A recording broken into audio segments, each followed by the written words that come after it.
그날은 유난히 피곤한 날이었다. 출근길 지하철은 사람들로 가득 차 있었고 사무실에 도착하자마자 끝없는 회의와 업무가 나를 기다리고 있었다. 스트레스가 극에 달한 것 같은 느낌이었다. 그래서 나는 내 자신만의 스트레스 해소법을 찾기로 결심했다. 다행히도 나에게는 시간이 있었고 나는 차근차근 10가지 방법을 실천해 나갔다. 첫 번째 방법은 명상이었다. 아침에 일어나자마자 10분이라도 조용히 눈을 감고 마음을 안정시키는 연습을 해보기로 했다. 처음에는 생각이 산만해져서 집중하기가 어려웠지만 하루하루 연습할수록 조금씩 차분해지는 느낌이 들었다. 두 번째 방법은 운동이었다.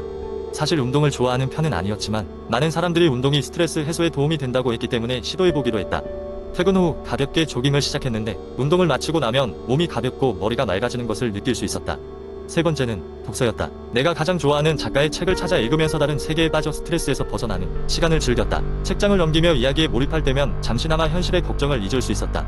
네 번째로 나는 취미생활을 다시 시작하기로 했다. 한때 즐겨하던 그림 그리기를 오랜만에 다시 시작해보니 마치 어린 시절로 돌아간 것 같아 기분이 좋았다. 물감의 색깔을 보고 캔버스를 채워나가는 그 순간만큼은 온전히 나 자신만의 시간이 되었다. 다섯 번째 방법은 자연과의 교감이었다.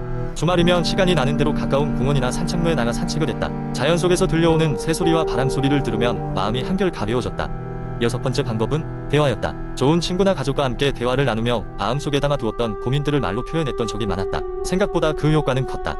감정이 해소되고 시각이 넓어지는 것을 느낄 수 있었다. 일곱 번째는 감상이었다. 환경소음이나 스트레스가 심한 날에는 좋아하는 음악을 들으며 감정을 달래곤 했다. 음악의 멜로디와 가사는 때때로 내 감정의 힐링이 되었다. 여덟 번째 방법은 깔끔하게 청소하기였다. 주변 환경을 깨끗하게 정리하면 마음도 따라 깔끔해지는 것 같았다. 방을 정리하며 불필요한 물건들을 버리는 것만으로도 마음 한편이 가벼워졌다. 아홉 번째는 규칙적인 수면이었다. 따뜻한 차 한 잔과 함께하는 저녁은 하루를 마무리하는 시간을 부드럽게 만들어줬고 깊은 수면은 스트레스를 효과적으로 해소해주었다. 마지막 열 번째는 도움 청하기였다. 스트레스가 아무리 강해도 혼자서 다 처리할 필요는 없다는 것을 깨달았다. 힘든 순간에는 전문가의 상담도 큰 도움이 되었다. 이렇게 나에게 맞는 10가지의 방법을 찾아가는 여정을 통해 나는 더 이상 스트레스를 나의 적으로만 여기지 않았다. 오히려 그것을 현명하게 다루고 자신을 돌보는 방법을 배우게 된 것이다. 이 방법들은 나에게 진정한 안정을 가져다 주었다. 두 번째 이야기였느냐. 바쁜 도시의 일상에 지친 철수는 건강과 마음의 평화를 찾기 위해 무언가 달라져야 한다고 느꼈다. 그의 친구 민수는 일상에서 작은 습관 하나를 추천했다. 그것은 바로 매일 30분 걷기였다. 처음에는 대수롭지 않게 여겼던 철수는 그 말에 영감을 받아 그날 저녁부터 작은 걸음을 내딛기 시작했다. 그 첫날 철수는 집 근처 공원을 걸었다. 신선한 공기가 폐로 들어오고 평소 지나치던 나무와 꽃들의 아름다움을 느낄 수 있었다. 그동안 너무 많은 것을 놓치고 지나친 것은 아닐까 하는 생각이 들었다. 첫 30분은 금방 지나가 버렸다. 걷기를 시작한 지 일주일째 철수는 몸의 변화를 느끼기 시작했다. 평소보다 수면의 질이 좋아졌고 아침에 일어나면 개운한 느낌이 들었다. 그의 피로감은 줄어들고 집중력은 높아진 듯했다. 머리가 맑아진 느낌에 일을 할 때 효율도 높아졌다. 2주가 흐른 후 철수는 걷기 중간에 머릿속을 정리하거나 새로운 아이디어를 생각해내는 자신을 발견했다. 걷기는 그저 운동이 아니라 그의 정신적 여유를 제공했고 문제를 해결하는 창의적인 시간을 만들어 주었다. 한 달 후 철수는 체중이 줄고 자신의 몸이 점점 더 가벼워짐을 느꼈다. 혈압과 혈당 수치도 개선되었고 무엇보다도 스트레스가 이전보다 확연히 줄어들었다. 매일 걷는 동안 자연스럽게 호흡을 조절하면서 스트레스가 해소된 덕분이었다. 그동안 불규칙했던 철수의 감정도 확고해지고 작은 일에도 긍정적으로 반응하기 시작했다. 2달이 지나고 걷기의 혜택은 철수의 전반적인 생활 방식에 깊이 스며들었다. 걷기를 통해 얻은 체력은 철수가 새로운 취미를 시도하는 듯 몸을 주었고 산책하는 동안의 사색은 그의 내면의 평화로 이어졌다. 철수는 매일 걷기라는 단순한 행동이 그의 삶을 이렇게까지 긍정적으로 변화시킬 수 있을지 미처 몰랐다.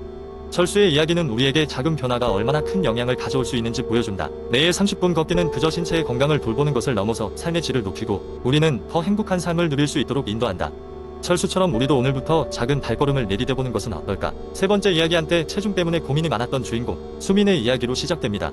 수민은 직장에서의 스트레스로 인해 점차 건강이 악화되고 있었고 체중도 꾸준히 증가하고 있었습니다.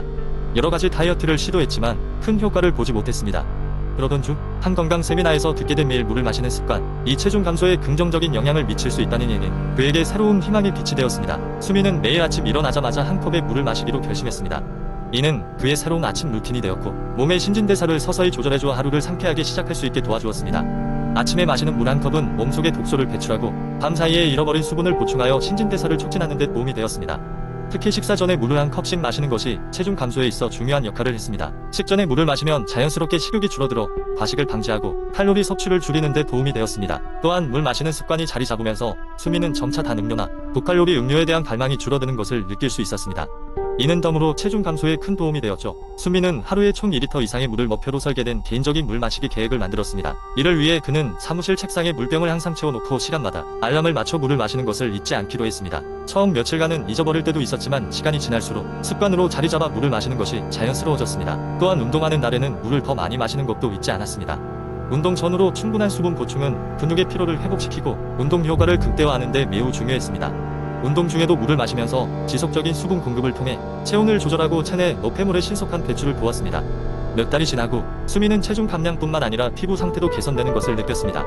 물 마시는 습관 덕에 피부는 촉촉하고 건강해졌고 예전처럼 종종 트러블이 생기지 않았습니다. 그렇게 물 한 잔의 힘을 알고 난 이후 수미는 더 이상 무리한 다이어트를 시도하지 않기로 결심하게 되었습니다. 간단하지만 효과적인 변화, 즉 물을 마시는 습관은 단순한 체중 감소를 넘어 그의 삶의 질을 향상시키고 건강한 생활 방식을 확립하는 데 큰 기여를 하였습니다. 더욱 놀라운 것은 이런 작은 습관이 일상 속에서 일어날 수 있는 여러 건강 문제를 예방하는 강력한 무기가 되었다는 것입니다. 결국 수민의 변화는 직장 동료들에게도 좋은 영감을 주었고 이제는 회사 전체가 물 마시기를 권장하는 캠페인을 벌이게 되었습니다. 이러한 긍정적인 변화는 조직 문화에도 큰 영향을 미쳤으며 수미는 작은 습관이 만든 큰 변화의 주인공으로 많은 이들의 건강한 변화를 이끌게 되었습니다. 네 번째 이야기. 몇 년 전 나는 만성적인 소화불량과 변비에 시달리며 삶의 질이 크게 저하된 상태에 있었다. 병원을 찾아도 특별한 이상은 발견되지 않았고 지쳐가던 중 온라인에서 프로바이오틱스가 장 건강에 도움을 줄 수 있다는 기사를 접했다. 그때부터 내 삶에 작은 변화가 시작되었다.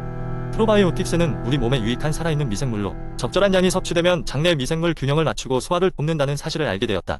나는 다양한 종류의 프로바이오틱스를 연구하기 시작했고 그 중에서도 특히 유산균과 비피도박테리움이 장 건강에 크게 이롭다는 사실을 알아냈다. 프로바이오틱스를 얻는 방법 중 하나는 보충제를 섭취하는 것이었지만 자연스럽고 지속 가능한 방법을 원하던 나는 식품에서 프로바이오틱스를 어디서 어떻게 섭취할 수 있는지 모색했다. 그 과정에서 요거트, 김치, 된장, 발효된 치즈 등이 통상적으로 프로바이오틱스가 풍부한 음식이라는 것을 발견했다. 나는 매일 아침 신선한 요거트를 섭취하기 시작했고 저녁 식사에는 김치를 곁들였다. 주말에는 된장찌개를 끓여 먹으면서 맛있게 장 건강을 위해 나는 작은 발걸음을 내딛었다. 그리고 매일 다르게 치즈를 이용한 간식을 시도하면서 프로바이오틱스를 다양하게 섭취하기 위해 노력했다. 시간이 지나면서 변화가 느껴지기 시작했다. 소화가 원활해졌고 더 이상 변비에 시달리지 않았다. 심지어 피부도 맑아지는 결과를 경험할 수 있었다. 이러한 긍정적인 변화는 단순히 장 건강을 넘어 전반적인 건강에도 영향을 미치고 있었다. 그런데 또한 나는 자연 상태의 프로바이오틱스를 섭취하면서 발효 과정 중 발생할 수 있는 유해한 미생물이나 알레르기 반응에 대해서도 주의해야 한다는 것을 알게 되었다. 그렇기에 믿을 수 있는 재료와 전통적인 방법으로 제작된 발효 음식을 선택하는 것이 중요했다. 장 건강을 위한 나의 여정은 그저 시작에 불과했지만 프로바이오틱스를 통한 식습관의 변화는 내 삶에 큰 긍정을 가져다 주었다. 지금은 가족과 친구들에게도 이 경험을 나누며 그들 또한 자연적으로 프로바이오틱스를 다가가도록 독려하고 있다. 프로바이오틱스는 나의 몸과 마음을 치유하는 데 큰 역할을 했고 이 여정은 끝이 없을 것이다.